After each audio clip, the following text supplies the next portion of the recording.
مەجلیسەکەمان ئەگوێزینەوە و ئەچینە خزمەت هاوڵانی پێغەمبەری خوا صلی الله عليه وآله وسلم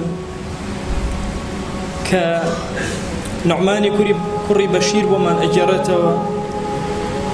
ئەفەرمێ لە یەکێ لە مزگەوتەکانە دانیشتە بووین، لەو کاتەیە ئەبوو ثەعلەبەی خوشەنی هات، ڕووی کردە بەشیر کە یەکێک بوو لە هاوڵەکانی پێغەمبەرگیان صلی الله عليه وآله وسلم، پێوت فەرمایشتی عومەران بۆ بگێڕەرەوە.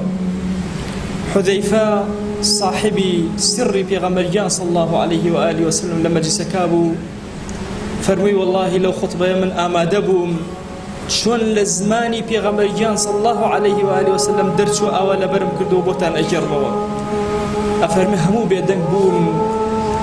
فەرمووی پێغەمبەرگیان صلی الله عليه وآله وسلم، فەرمووی تكون النبوة فيكم ما شاء الله.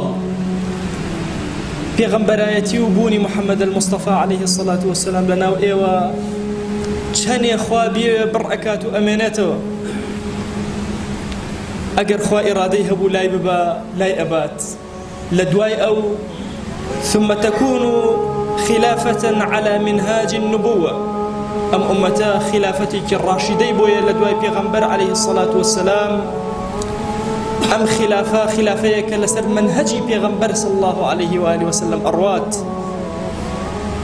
ثم تكون ملكا عاضا، دوای ئەمە ئومەتی ئیسلامی ئەبێتە خاوەنی مەلیک، بەڵام چۆن مڵکێک هەمیشە ترس هەیە بفەوتێ.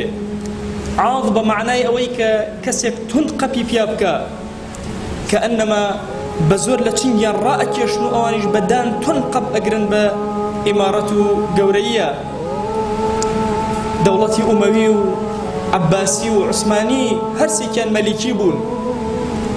ئەی دوای ئەمە چی؟ ئەی پێغەمبەری خوا صلی الله عليه وآله وسلم، بیرکەنەوە چۆن نەخشە ڕێگا بۆ ئەم ئومەتەدا ئەنێ، چۆن لە پێش چاوێتی پێغەمبەری خوا صلی الله عليه وآله وسلم ئەم ئومەتە بۆ کوێ ئەڕوا. خۆی لە ناویانایە پێیان ئەڵێ پێغەمبەرایەتی نامێنێ،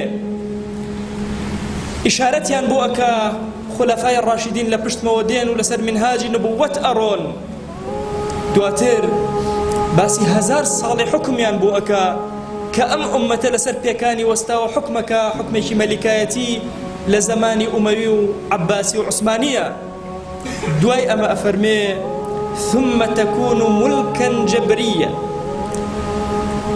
ئەبێتە مڵکایەتێکی جەبری بە زۆر بەسەر موسڵمانانە، خەڵکی خۆیان ئەسەپێنن. ئومەتی ئیسلامی زەبر و زەنگ ئەی با بەڕێوە، پۆستاڵی عەسکەر ئەی با بەڕێوە. ئەی پێغەمبەری خوا صلی الله عليه وآله وسلم ئەمە چەندێ بڕعکە؟ دوای ئەمە چی؟ ئەفەرمێ ثم تكون خلافة على منهاج النبوة ثم سكت.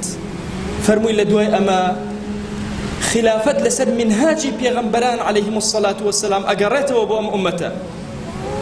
ئێمە ئەبینین هەموو دەقی فەرمایشتەکەی پێغەمبەرگیان صلی الله عليه وآله وسلم کە صحیحە لە واقعە ڕووی داوە. ئەوە ڕەدێکی زۆر گەورەیە بۆ ئەوانەی کە بڕوایان بە سنەت نییە، جێلانە تێک بەربوون و ئەڵێن تەنها قورئان کفایەتە. فەرمایشتی پێغەمبەری خوا صلی الله عليه وسلم قوانینە بۆ ئەم ئومەتە، بۆیە یەک هاوڵ لە درێژایی مێژووە یەک تابعین مناقەشەی فەرمودەیەکی پێغەمبەری خوا صلی الله عليه وآله وسلم نەکردووە.